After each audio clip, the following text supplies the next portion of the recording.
And what this means is very much like what we talked about last week, that oneness is a balance of energies. It's a balance of physical energies, spiritual energies. It's combining all those things to create a oneness inside of you. And that oneness can be created with frequency. So the frequency of oneness is really touching on the fact that life is a sea of vibrations and rhythms. In fact, these sound waves are fundamental to life, not just life here on this planet, but life out in the cosmos as well. We are very controlled by these rhythms. I think about the lunar cycle, the seasonal cycle, the solar cycles, the solar flares. All bodies of life on this planet are controlled by electromagnetic fields. Now, these oscillations, these sound waves, create symphonies of music that control and interact through the world in ways that we can't yet see, but we have learned to measure. Science has learned to measure these. And life has evolved along these natural rhythms. And when we're out of sync with the natural rhythms of the earth, you can feel it. You will feel sick. Parts of earth will become sick. Plants will die. So these cycles, the moon rhythms, the sun rhythms, the natural circadians, they control every aspect of who and what we are. So an electromagnetic field, is something that exists around the space of all objects. It creates an invisible force around our bodies, around plant life, around the planets, that actually has electronic and magnetic pull to it. It creates a force around our bodies that interacts with other electromagnetic fields. And very much like radio waves, the stronger your radio wave, the stronger your electromagnetic field is, the more easily you can connect. You can send your message out, the more easily you can receive messages. So that feeling of love that you've got going through your body back and forth would be strengthened by focusing on that electromagnetic field and ensuring that there's no disruptions. There's nothing interfering with that signal that you're putting out there. And these can be disrupted by both internal and external factors. Internal being daily stress, not eating well, not sleeping well. All of these things can affect your electromagnetic field, which lowers your immune system and can make you feel sick. External factors could be something as big as lightning strikes, have a great effect on electromagnetic fields. I'm not saying you have to be struck by lightning to feel the effects of them.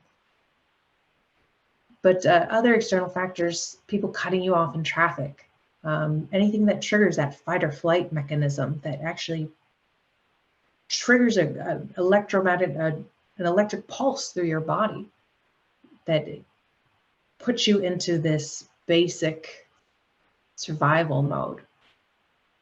So taking this idea that everything is energy and we've got an electromagnetic field, and how easily that can be interrupted. Think of the things that we can do if our electromagnetic field is clear and balanced and resonating at the highest frequency that we can get. The sky would be the limit if we were able to tap into our frequencies the same way we tap into our bodies. We feel pain in our shoulders and we know something's wrong. I've done something to my shoulder. Well, if you could tap into your field and say, I'm not resonating at the right frequency. Maybe I can slightly shift this and balance.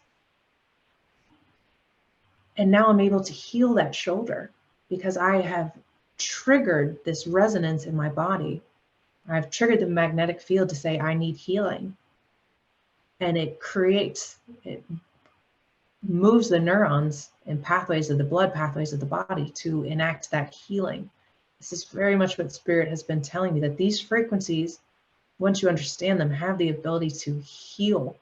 They have the ability to stop the aging process, to link you automatically to Earth and to the cosmos, to your higher self, to clean out the energy centers of the body instantaneously, and to link you to other people, to bring around that sense of oneness on a scale that we haven't even thought about yet, all through sound.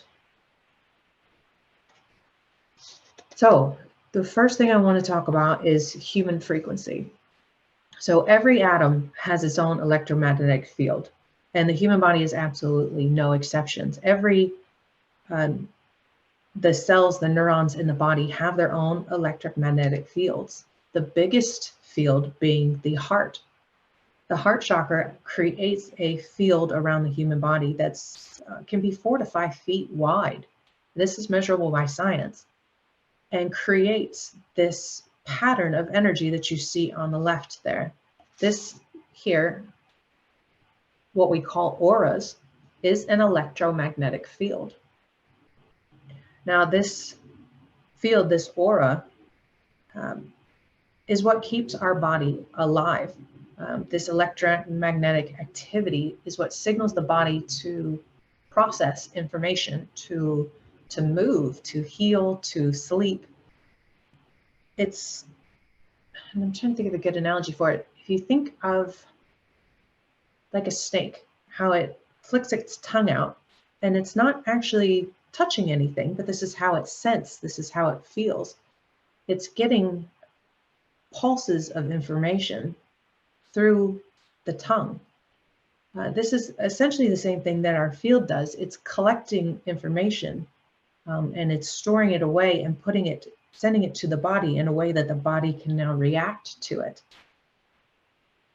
So this field that we have interacts with other fields around us. So if you are around somebody else whose electromagnetic field is very unbalanced, very disrupted, you feel that. It's a visceral reaction. People always talk about, sometimes you meet somebody and you just know whether you like them or hate them. Instantaneously, you know whether there's somebody you want to be around or not. This is your electromagnetic field reacting to their electromagnetic field. Research is finally catching up to this fact, and this is something that has been talked about for many, many years, especially in Chinese medicine. The energy centers of the body, the meridians of the body, each have electromagnetic centers, and they can become filled, clogged, dense, and they can also be cleansed, healed, but we don't think about it.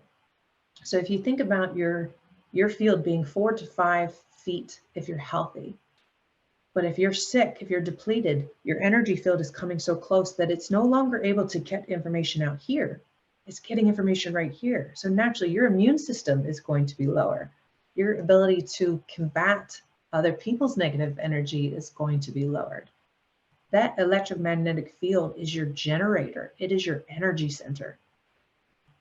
You want to take really good care of it so that you are magnified out instead of sucking in and essentially losing that shield around you. So these electromagnetic vibrations create sound waves. And if you think about sound waves bouncing across the air and into things, just like music does, how it bounces around a room, your electromagnetic field creates vibrations that are very, very similar to sound waves and do have a resonance, a sound that comes with them. Now, we haven't learned to hear this, not in the body anyways, but we have learned to hear the frequencies of the planets. So I think hearing the human frequency is not far behind at all. So think about it like when you speak, your vocal cords are emitting vibrations. That's what's creating the sound. So your electromagnetic field is also creating vibrations, and they're creating a sound. And that sound is going out there and representing you to the world before you ever speak a word. So that's why this, and I keep harping on this, I talked about this in the first episode as well, the Vesica Pisces, one of the most important shapes in sacred geometry for light workers. And it's because of these electromagnetic fields that we have around us. Our fields have the ability to influence others. So if our field is healthy and balanced and in touch with that oneness, that unconditional love that's now flowing through our bodies, if I were to walk out of my house right now with this energy inside of my system,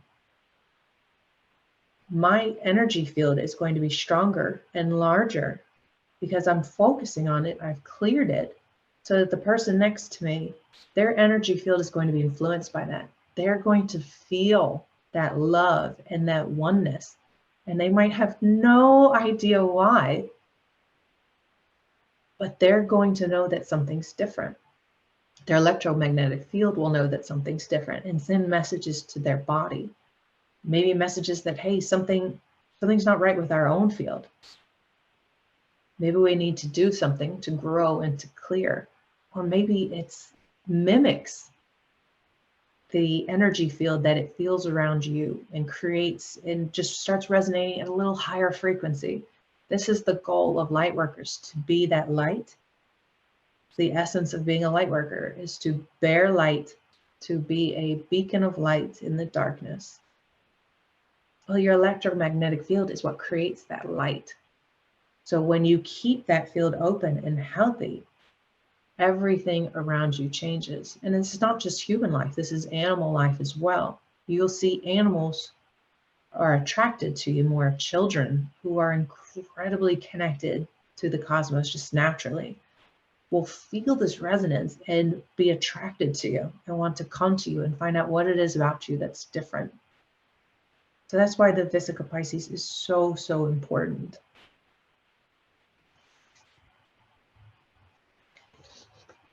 So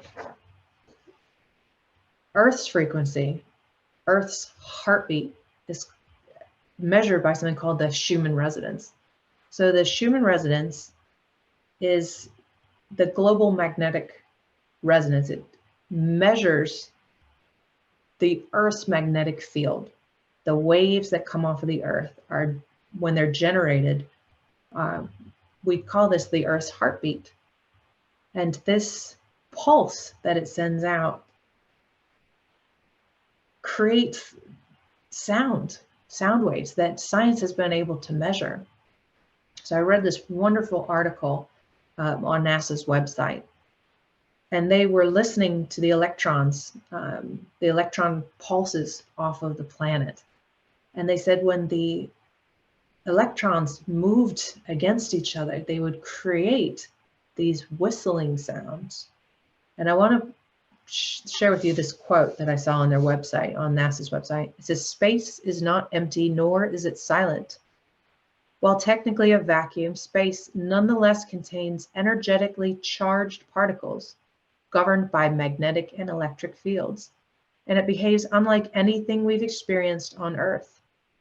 In regions laced with magnetic fields, such as the space environment surrounding our planet, particles are continually tossed to and fro by the motion of various electromagnetic waves, known as plasma waves.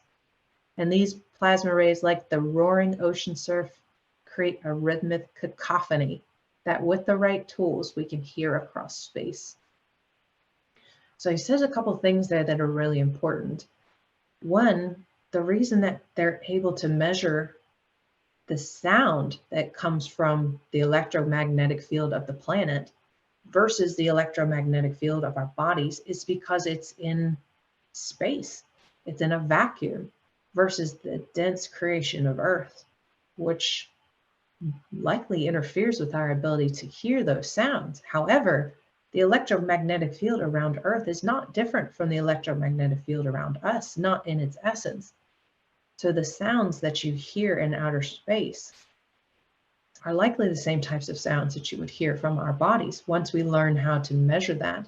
So these electric and magnetic fields interact with each other, creating whistling waves of frequency, and they call this the whistler mode waves, distinctive sounds from when the waves bounce off of each other. And I actually took a clip of this and I want you to hear it. This is the sound of Earth's electromagnetic field bouncing off of itself, interfering with itself.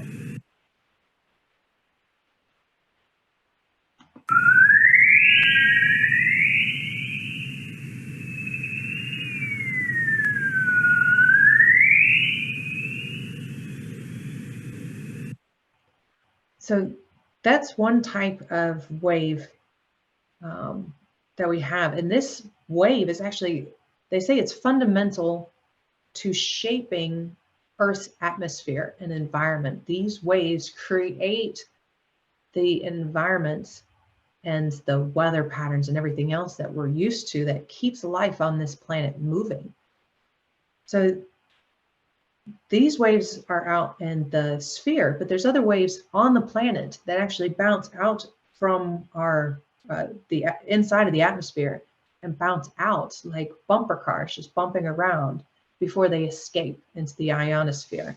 And that is this one here. I want you to listen to this one as well.